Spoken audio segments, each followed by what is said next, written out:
Okay, I'm going to turn off the music app. Hell yeah. And we're gonna look at this TikTok that my friend Lorraine sent me. So continue without login, because I refuse to get a TikTok. The one thing, like people talk about depression all the time. The difference between depression and sadness is sadness Okay. is just So some happen.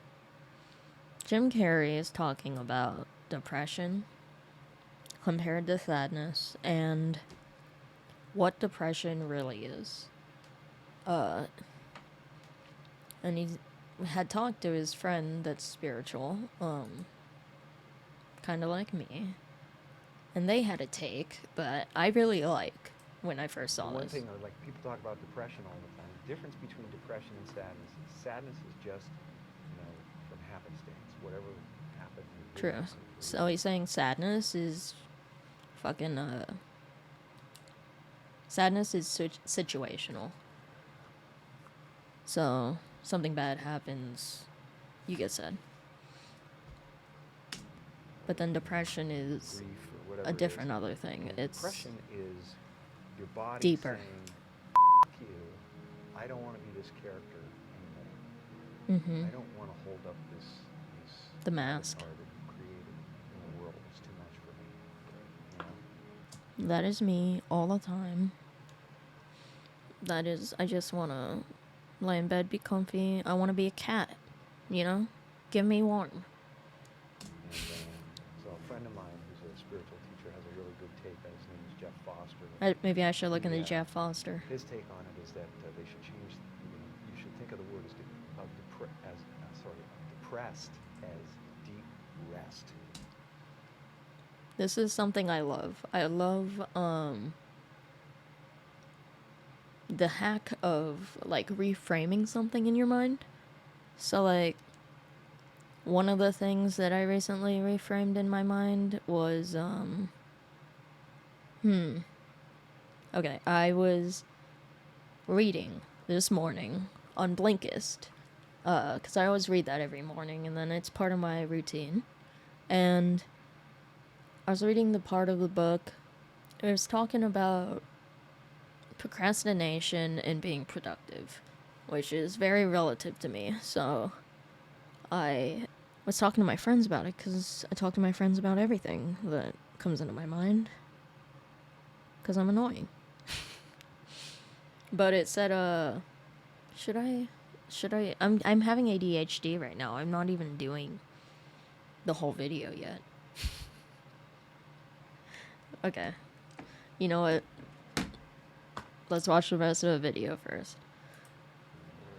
Deep rest. Your body needs to be depressed.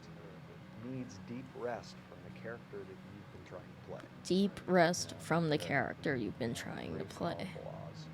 I'm the great and powerful Oz. How dare you come near me? You know, kind of thing. And That's me when I'm manic. It's an amazing metaphor, in that movie.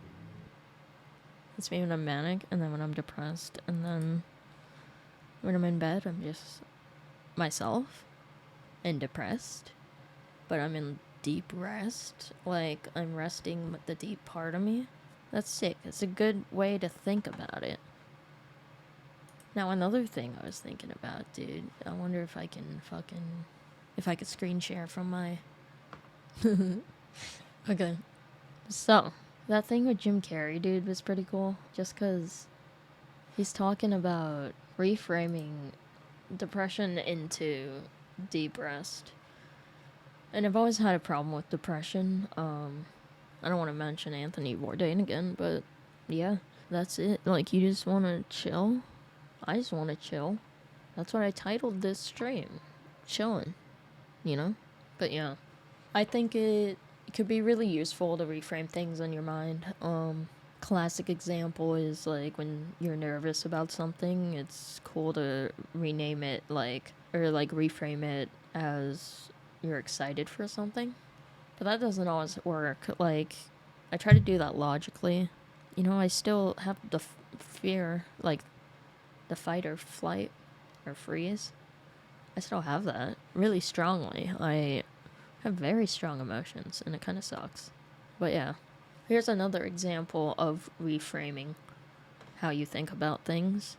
It's from the book that I was reading this morning on Blinkist. Let me see what the name is. The Now Habit. It's called The Now Habit, and it's teaching you how to learn to overcome procrastination and enjoy guilt-free play. And that's what I really need, because I procrastinate a lot, and then I don't produce, and then I play like games and shit, and like watch TV, and then I feel guilty about it because I'm not producing. So, hopefully, I can learn some really great things from this book. Maybe I should even get it, the full version of it, not just the blink of it. But this is what I read this morning. The title of this section is To Become a Producer, Change Your Self-Talk from I must and I should to when can I start? I hate reading. It reminds me of school. I mean, I like school, but I hate it reading out loud. The typical procrastinator experiences a specific inner monologue, which is dominated by an inner conflict. Usually, this self-talk uses phrases such as I must, I have to, and I should, which all implicitly mean I don't want to. I really understand that. Because if you say I have to do this, that means you don't want to do it. You know? Same with should and must. This permanent conflict is like two horses pulling each other in the opposite directions. One horse pulls you towards the task that you should or has to be done, and the other one pulls you away from it because you don't want to. And so you'll never get to the goal in the middle because you're pulling in different ways. Of course, this strategy will lead you nowhere fast. Not only that, it also causes immense mental stress and a negative attitude towards work. However, it is possible to overcome this conflict and change your inner monologue, transforming your role as a powerless victim into that of a producer, which is something I really want to be. Someone who doesn't just have to get things done, but actually wants to and produces results. That's how I feel inside, but I'm not doing it on the outside, you know? Unlike procrastinators, producers have a clear goal in front of them that they want to achieve. Thus, their inner voices say things like, I want to, I will, or I decided to, and when can I start?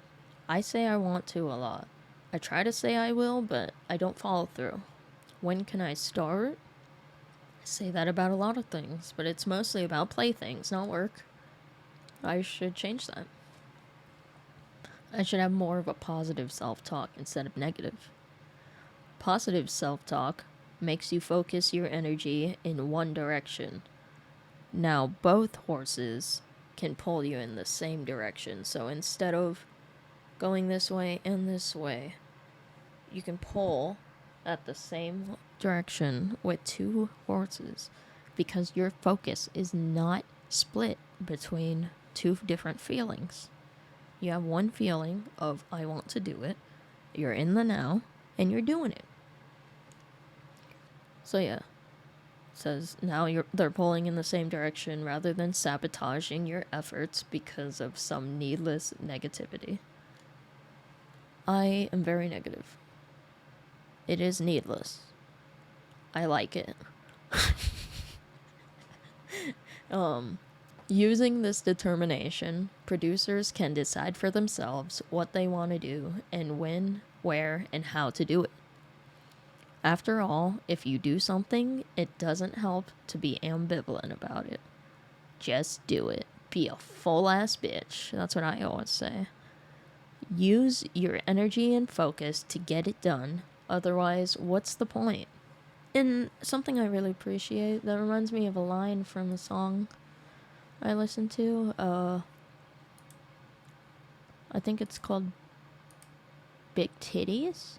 Let me see. You know, the classic song Big Titties. There it is. Found it. Okay.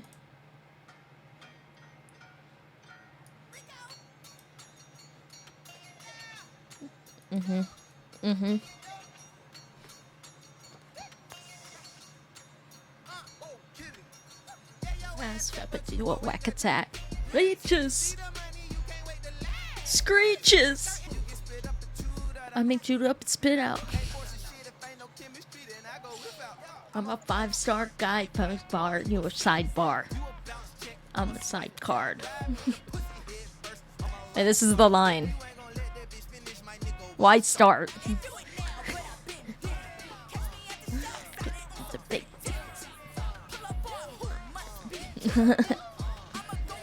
Okay, that's the end of it, dude.